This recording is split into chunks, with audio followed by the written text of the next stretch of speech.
Libero! Veneto! Libero! Veneto! Libero! Veneto! Libero! Bandera! Bandera! San Marco! San Marco! Questura! Questura! State vedendo polizia!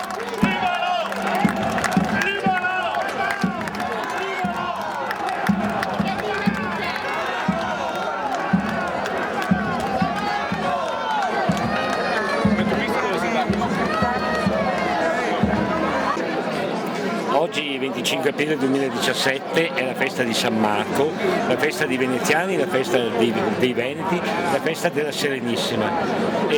Eppure la prefettura si è raccomandata mandando le mail a tutti i gruppi indipendentisti del Veneto per dire che non potevano venire con le bandiere in piazza perché la piazza non si può manifestare.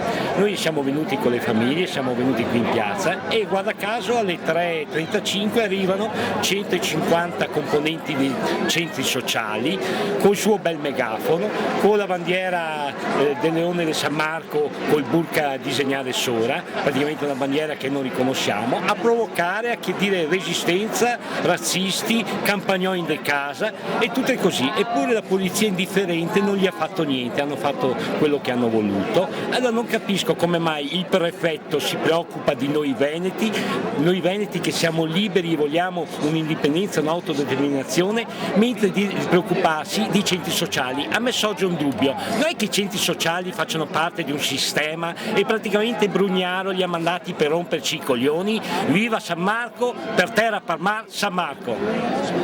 3 ore fa Tommaso Cacciari aveva detto non succedeva niente, sapevamo che venivano con le bandiere. Ah, lo sapevate? Sì, lo sapevamo, però loro sono incazzati più con i leghisti, quindi volevano trovare dei leghisti, hanno trovato la sorpresa che i leghisti invece sono a Verona. Però il fatto che si sono messi a gridare, al di là che portano la bandiera del Leone di San Marco col burka che non la trovo inutile, quindi un oltraggio diciamo alla bandiera della Serenissima, al di là di quello hanno cominciato a gridare a persone che vengono da tutto il Veneto, veneti campagnoli in casa, cioè a questo tipo di provocazioni qualcuno reagisce diciamo. Io ho chiamato subito la polizia perché io ho preso in una parte il vicequestore e gli ho detto senta, a noi già avete mandato tutte le richieste di non partecipare con le bandiere perché la piazza. No, il vicequestore no, noi abbiamo il questore della prefettura che ci ha non l'ho mandato. visto, sì. Io li chiamo così vice. Sì. I vice ispettori. Beh, quello che porta la pattuglia della polizia, quello E praticamente noi ho detto, voi vi siete raccomandati che non veniamo in piazza per fare politica, non abbiamo fatto politica, a un certo segno mi lasciate entrare i 150 dei centri sociali a provocare, cioè, non trovo una ragione di questo, cioè, è come rovinare una festa dei veneziani, dei veneti e di San Marco. Certo. Entrare in piazza San Marco a manifestare col megafono, cioè è una roba assurda, insomma, è un controsenso, cioè non si capisce da che parte si sta, insomma.